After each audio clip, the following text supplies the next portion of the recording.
యనుమల గారి కొన్ని ఆనిముత్యాలు ఇప్పుడు మీ ముందు ప్రదర్శిస్తాను.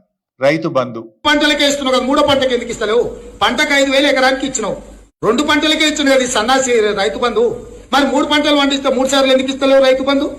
భూమి లేని ఉపాధి హామీ కూలీలకు కూడా సంవత్సరానికి 12,000 రూపాయలు ఇస్తామని చెప్పినాము. ఈ భూమి యజమానికి వస్తుంది, కౌలు రైతుకు వచ్చేది కౌలు రైతుకు వస్తుంది. ఒకరికిచ్చి ఒకరికి ఎగ్గొట్టే విధానం లేదు. అది కౌలు రైతు మాట్లాడుకోవాల్సిన అవసరం ఉంది. మీరు చూశారు, 2 పంటలకే ఎందుకు ఇస్తావు, 3 పంటలకు రైతు బంధు ఇవ్వాలన్నాడు. ఉన్న పంటకు ఎగబెట్టిండు కదా ఈ రేవంత్ రెడ్డి. ఇప్పుడు ఉన్న పంటకే రైతు బంధు ఎగబెట్టిండు. అంటే ఎన్నికల ముందు ఇంకో మాట చూశారు, కౌలు రైతుకు ఇస్తాం, రైతుకు కూడా ఇస్తామన్నాడు రైతు బంధు. కౌలు రైతుకి ఇచ్చినామని రైతుకు ఎగ్గొట్టం, రైతుకి ఇచ్చినామని కౌలు రైతుకు ఎగ్గొట్టం అన్నాడు ఆనాడు రేవంత్ రెడ్డి గారు. ఇవాళ ఏమంటున్నారు, అది కౌలు రైతు ఇద్దరు మాట్లాడుకోవాలి అని చెప్పి నిస్సిగ్గుగా మాట మార్చిన ఈ ప్రభుత్వ తీరు మీరు గమనించవచ్చు.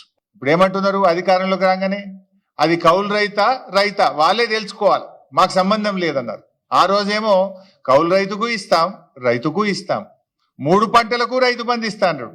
నిన్న మాట్లాడుతుండు సిగ్గు లేకుండా ముఖ్యమంత్రి. ఏం మాట్లాడుతుండు నిన్న? గత ప్రభుత్వం అట యాసంగి పంటలో రైతు బంధు ఎగ్గొట్టిందట. రైతు బంధు డబ్బులు ఇవ్వడానికి మేము జమ చేసి ప్రకటన కూడా చేస్తే ఎలక్షన్ కమిషన్ కంప్లైంట్ ఇచ్చింది మీరు, రైతు బంధును ఆపింది మీరు. ఇంకా అప్పుడు రెచ్చిపోయి ఏమన్నావు, ఇప్పుడైతే 10,000 మేమొస్తే 15,000 రైతు బంధు వేస్తా అని ఎన్నికల్లో ప్రచారం చేసినావు. డిసెంబర్ 7వ తారీఖు నాడు నువ్వు ముఖ్యమంత్రిగా బాధ్యత తీసుకున్నావు. నాట్లు ఎప్పుడు పడతాయి తెలంగాణలో? డిసెంబర్ 7 తర్వాత 10 తర్వాత జనవరి దాకా పడుతుంటాయి నాట్లు. ఎప్పుడైనా డిసెంబర్, జనవరి, ఫిబ్రవరిలో రైతు బంధు వేసినాం. ఇప్పుడు నువ్వు ఎప్పుడు ఇస్తా అంటున్నావు రైతు బంధు? జనవరి 17వ తారీఖు తర్వాత రైతు బంధు ఇస్తా అంటున్నావు.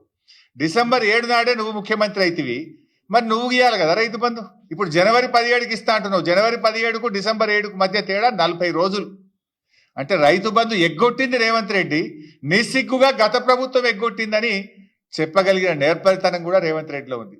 అంటే దొంగ అన్నట్టు ఈయన ఎగ్గొట్టింది రేవంత్ రెడ్డి, రైతు బంధును ఆపింది రేవంత్ రెడ్డి, కేసీఆర్ ఎగ్గొట్టిండు, బీఆర్ఎస్ ప్రభుత్వం ఎగ్గొట్టిందని ఉల్టా చోర్ కోత్వాల్ కు డాంటే అనే విధంగా మాట్లాడిండు.